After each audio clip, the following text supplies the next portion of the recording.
Dan?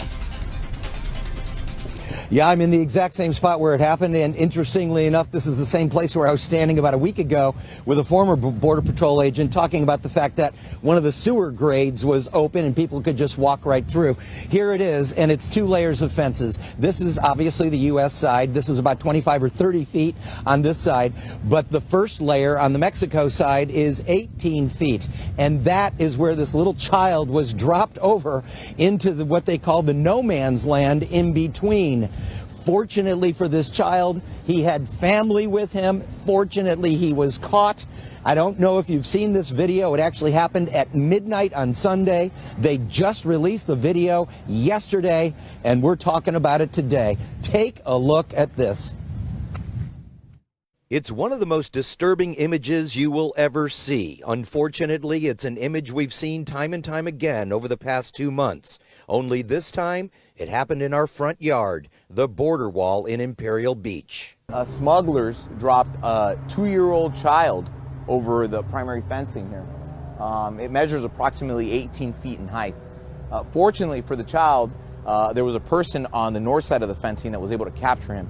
As it turns out, the person who caught this child was his father, both originally from Africa and made their way to San Diego with the help of a global human smuggling operation. This particular pair, the father and the child, are actually nationals of Ghana, which, as we know, is a country in Africa. These smuggling organizations that operate here in San Diego and in Mexico are organizations that operate on a transnational level. It obviously would be difficult for any person to travel from Africa into the United States. So these are very well coordinated efforts. Sadly, this coordinated effort is now routinely dropping innocent children over the border walls. Once that drop is made, the cartels get paid and don't look back. Unfortunately, they don't see these people as human beings. They don't see them for what they are. They just see them as contraband. They see them as cargo. Once they get them across, that's when they're paid. If they don't get these people across, they don't get paid. These days, the cartels are getting paid, and getting paid a lot for each person, or piece of cargo as they call it.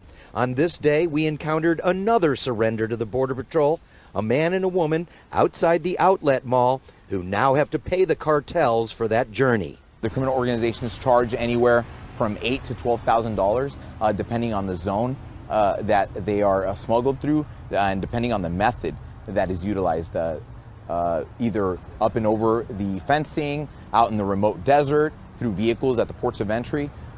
These are very well coordinated efforts.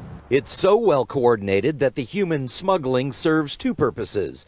The cartels get paid to get the people in, and the Border Patrol is diverted away from other evil deeds that are happening at the same time. So it's a cat and mouse game. It's definitely not a new tactic. I just think that they're using children now. They're using people, which is what's concerning, the age of these children. Yeah, so there's always this cat and mouse game down here with the cartels diverting the Border Patrol in one part, and then they'll get the meth or the fentanyl over in another part. It is just an evil, nasty game that is happening down here. So ugly and so horrifying to see the actual reality that's happening on the ground, as opposed to the political dialogue that we're being sold out here.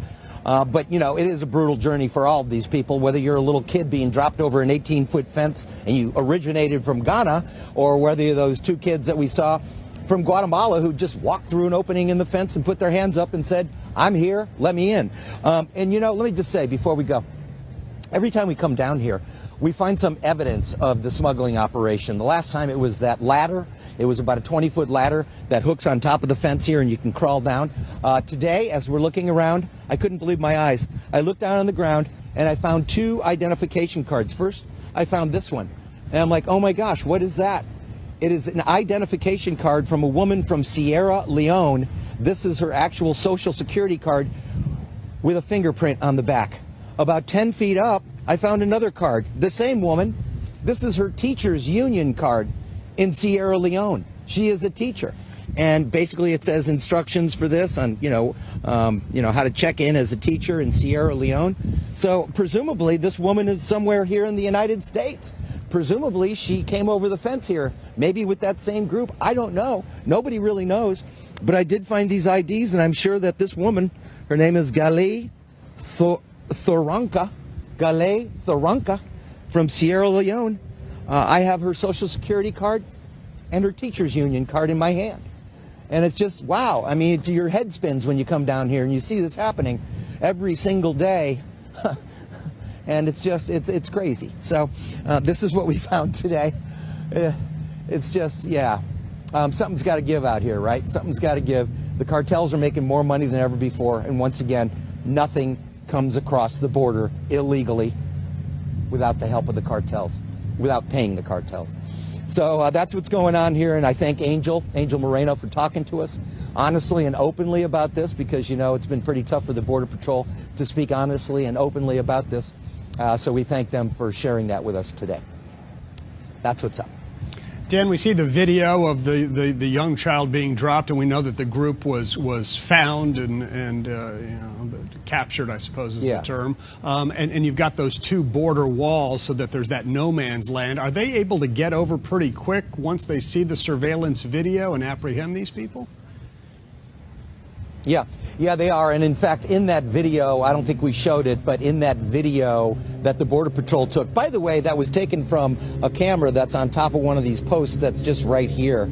We can't see it from here because it's in the no man's land, but it was taken from a camera that's posted up there. But the answer is, yeah, once they see those images, they got here quickly. In fact, the guy on the four-wheeler was here right about the same time that the little baby was being dropped. And at that point, he called in some reinforcements because there were a lot of people involved. And yes, they did take them into custody and essentially take care of them is what's happening now. They didn't arrest them. They're in a facility with the father and the son right now in San Diego. Presumably, we don't know, but presumably they'll be given a ticket or a notice to appear within 60 days. And as we understand it, that there's no actual court date. It's a voluntary thing where you're supposed to turn yourself in within 60 days to get processed. And as we know, 89% don't show up. So essentially, these folks will be released into our community to, you know, make it on their own. And it's really mind-blowing to think about this, that they're just one after another, given these tickets, notices to appear, and suddenly given a ticket to a bus stop or a trolley station here in San Diego.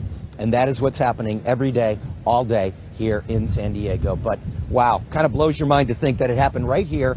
You know, we saw the video from Arizona, we saw the video from other parts of the border wall, but to think that it's right here. And we're just standing here last week talking about that sewer line that was wide open, and suddenly this is where this smuggling operation apparently had a group from Ghana and perhaps Sierra Leone. Yep, you said it was happening right there.